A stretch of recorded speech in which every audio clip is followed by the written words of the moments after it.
Aloha and welcome to Upside Down Pilates. We have a special guest with us today. Herman is here, and so is Herman's arm. Alrighty.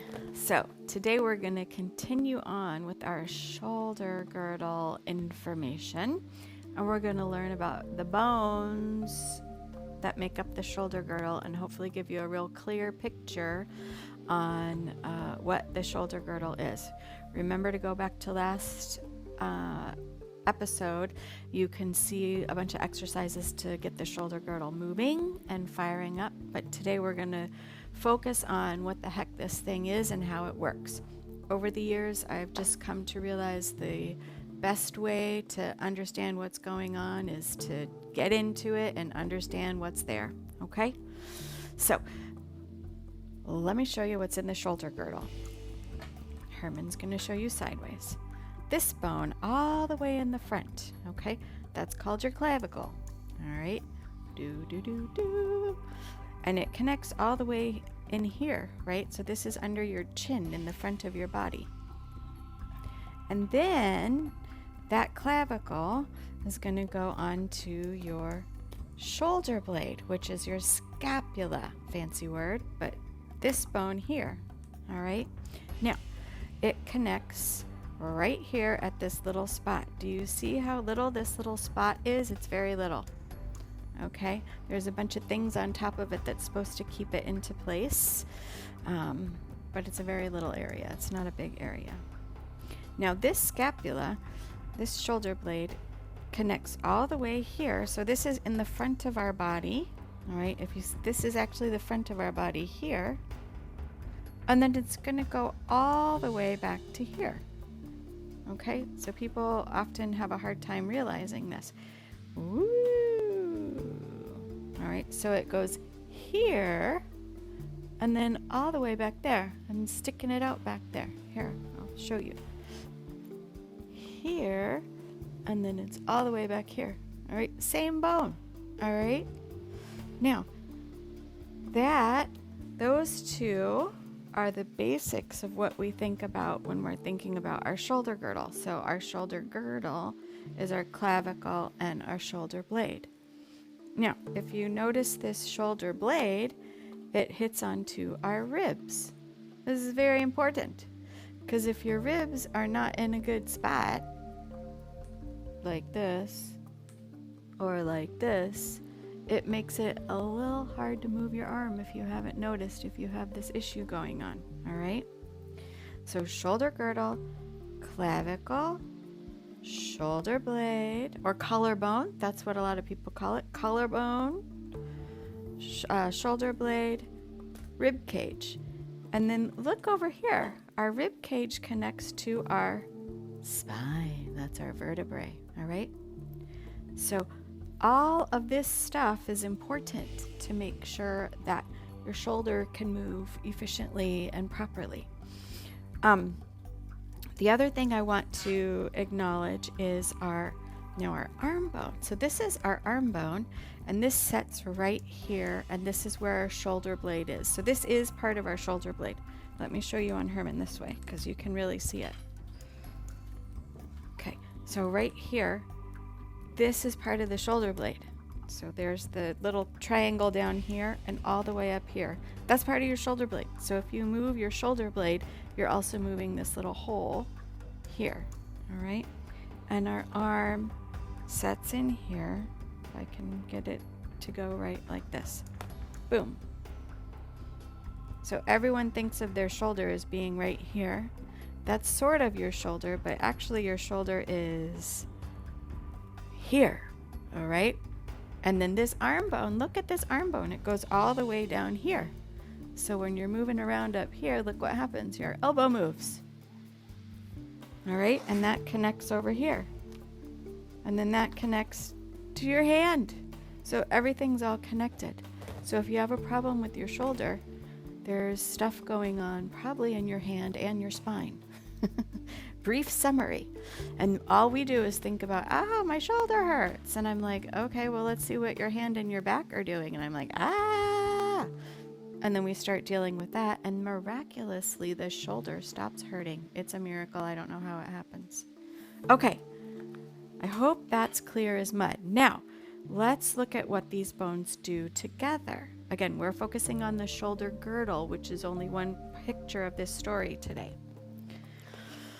So, the clavicle, this little clavicle guy, moves like this. All right, I can't move Herman's very well because he's stuck with wire, but it goes like this.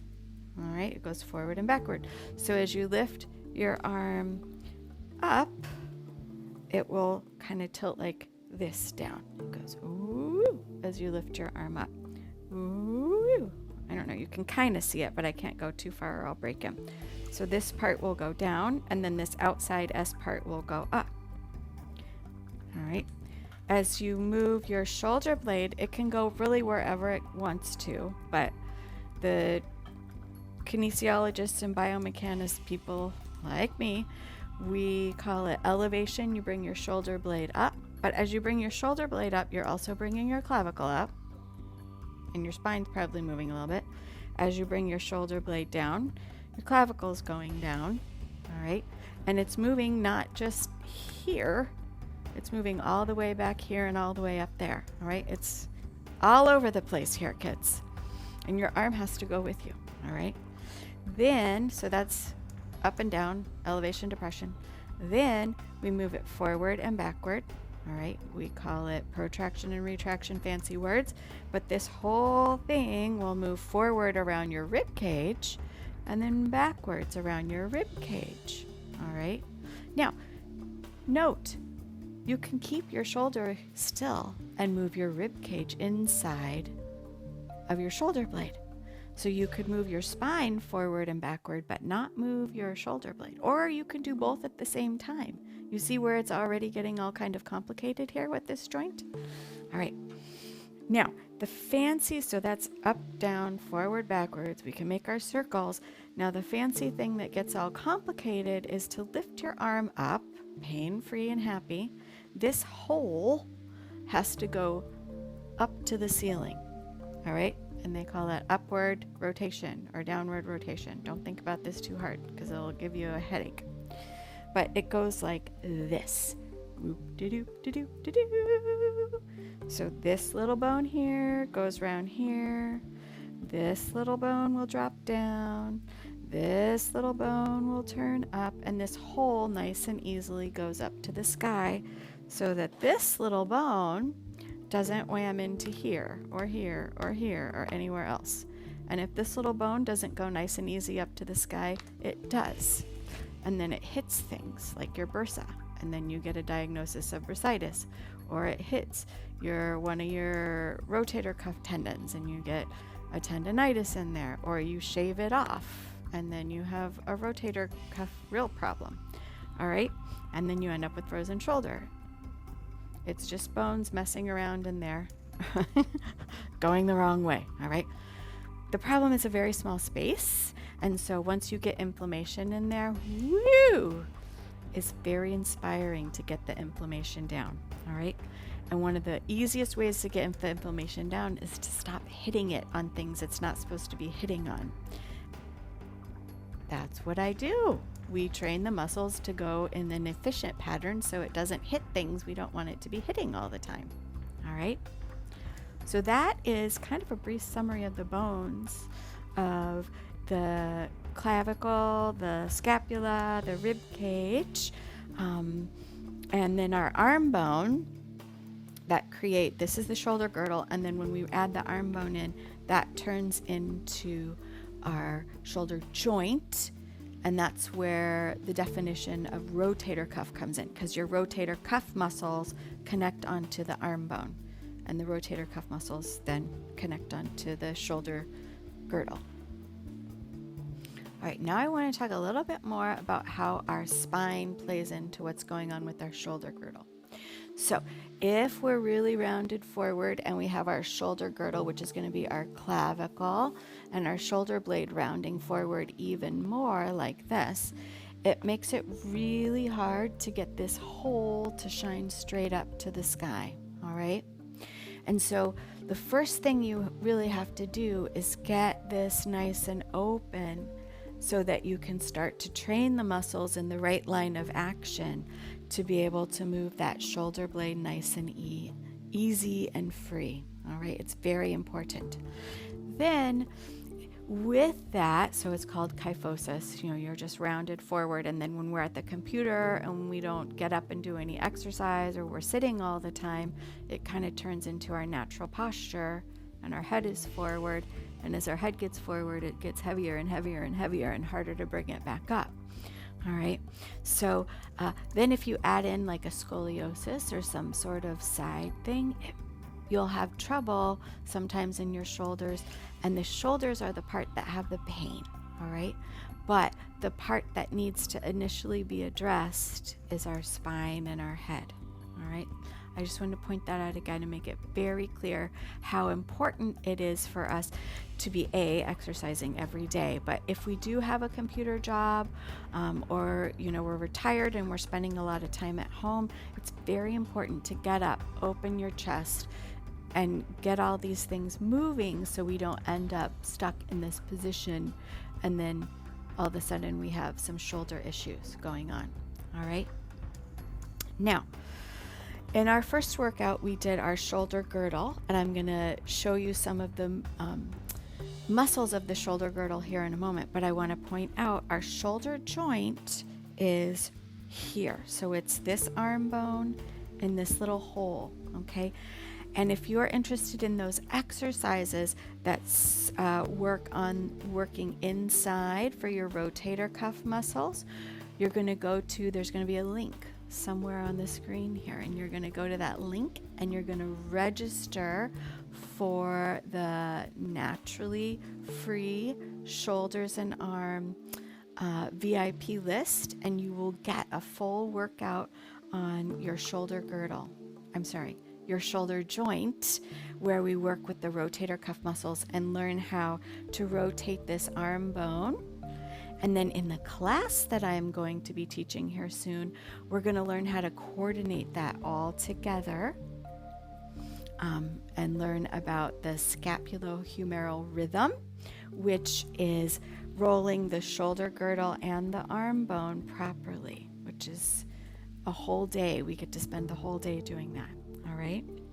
So now what I would like to do is show you some of the muscles that we started working on in our last lesson that we were moving. I'm going to show you those muscles now.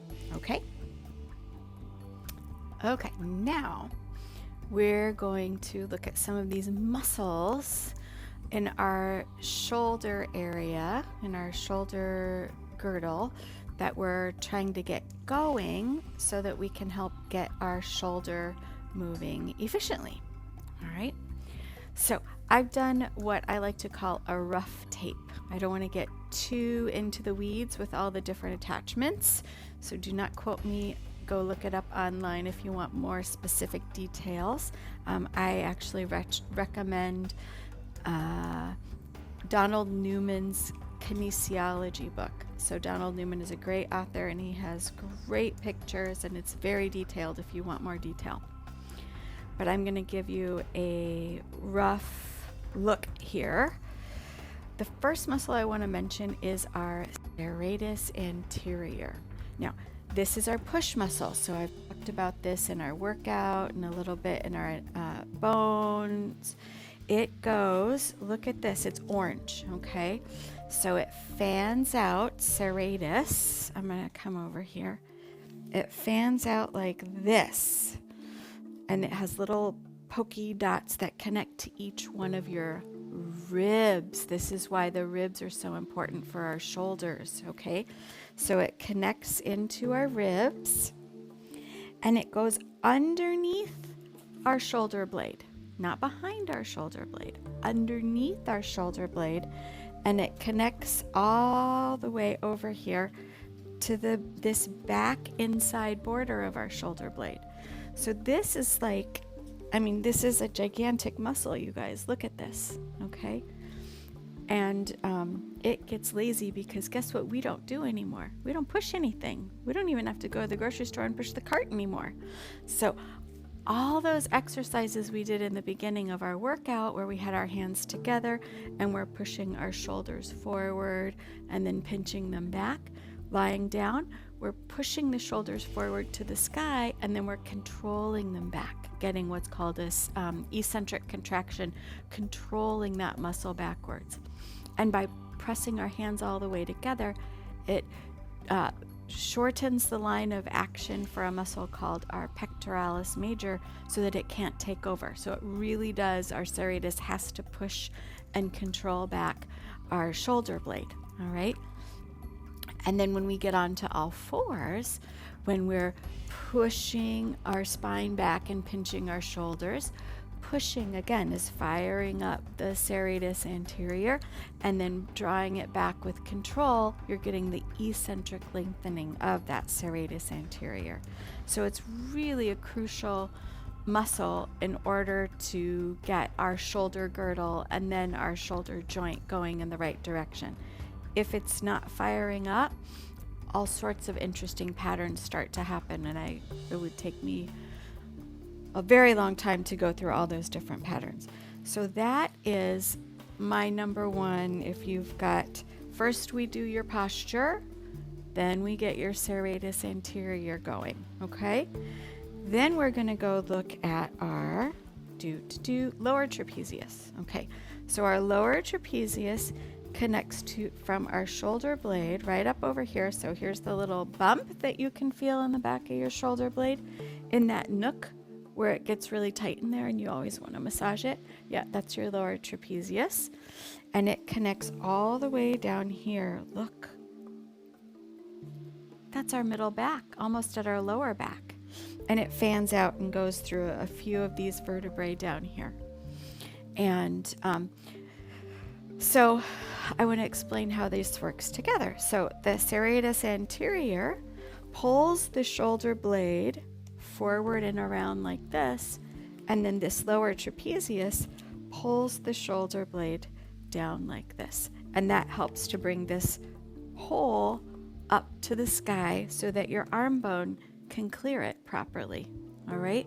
So it's very, very important to have the serratus anterior and the lower trapezius working to make that motion happen. And that's part of the upward rotation of our scapula that we need so that we can easily rotate our arm bone. Then the next muscle I want to point out for you all is, there's a number of them that do this, but we're going to focus on the middle trapezius and then our rhomboids. The middle trapezius, it's the green ones. So our middle trapezius goes from this same spot as the lower trapezius, and then it connects to our middle spine, okay? And it comes around like this. And then rhomboids connect over here on the back side of the scapula and connect onto our spine. Rough tape, remember? And it pinches the shoulder back, but as it works with the lower trapezius and the serratus anterior, it actually helps to leverage the arm this way, or leverage the shoulder blade this way. All right? And then we have our upper trapezius. So that's our yellow one. And it connects at the same spot, and it goes all the way up to guess where you get a headache. All right, right up here at the top of the base of your skull. And what it does is it actually pulls the shoulder blade up like this to your head, or it'll pull your head down to your shoulder blade. So when they work all together, then your shoulder blade can go like this. Do, do, do, do, do, do, do, do, do. Now, it has to be very coordinated. Everybody's got to be happy, balanced, and moving all the way together, because if our serratus anterior and lower trapezius isn't working the way that they should be because we don't push anymore, guess who tries to do all the work? Mr. Big Stuff over here, Mr. Upper Trapezius. And then it pulls your head down and your shoulder up, and then you're like, ow, I have a headache and I can't lift my arm. What's wrong with me?